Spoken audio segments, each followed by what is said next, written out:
व्यक्तिगत जीवन से जुड़ा सवाल एक और मेरा, क्योंकि एक पहचान जो आपके भाषणों की, आपने भाषणों का जिक्र किया था अभी कि भाषण देना ही महत्वपूर्ण नहीं होता है।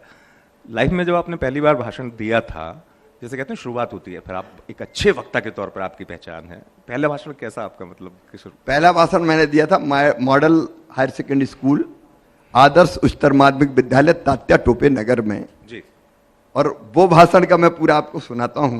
मैं साहित्य सचिव के लिए चुनाव में खड़ा हुआ था। मैं पढ़ता था 10th में, 10वीं क्लास में। उस समय 10+2 नहीं हुआ करता था, 11वीं और उसके बाद कॉलेज में जाते थे।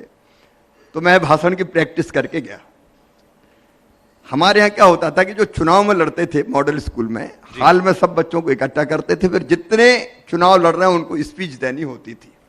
एक एक का नंबर आता था। जैसे ही मेरा नंबर आया तो मैं सोच के तो बहुत गया था, लेकिन जैसे ही मैंने सामने देखा तो स्कूल की स्ट्रेंथ थी उस समय 1300। 1300 बच्चे सामने 1300 में से कोई 100-200 नहीं होंगे, सामने बैठे थे। जैसे ही मेरी नजर उनकी नजर से मिली तो मेरी घिग्गी बंध गई और मैं जो बोलना चाहता था वो निकले ही नहीं। एक अजीब सी आवाज मेरे मुंह से निकल गई और जैसे तैसे भाषण दे के भागा मैं नीचे। तो वो मेरा पहला भाषण। नहीं, मैं इसलिए पूछा कि शुरुआत वही होती है। लेकिन दूसरा भाषण मेरा हुआ फिर 11वीं में। फिर मैंने कहा कि साहित्य सचिव क्या शिवराज, प्रेसिडेंट का ही चुनाव लड़ दूं। तो सीधे मैं प्रेसिडेंट का चुनाव लड़ा। इस बार मेरा भाषण ऐसा हुआ जी, आंखें भी मिली, दिल भी मिल गए। और 13 में से मुझे अब तक याद है लगभग 1145 वोट डले थे।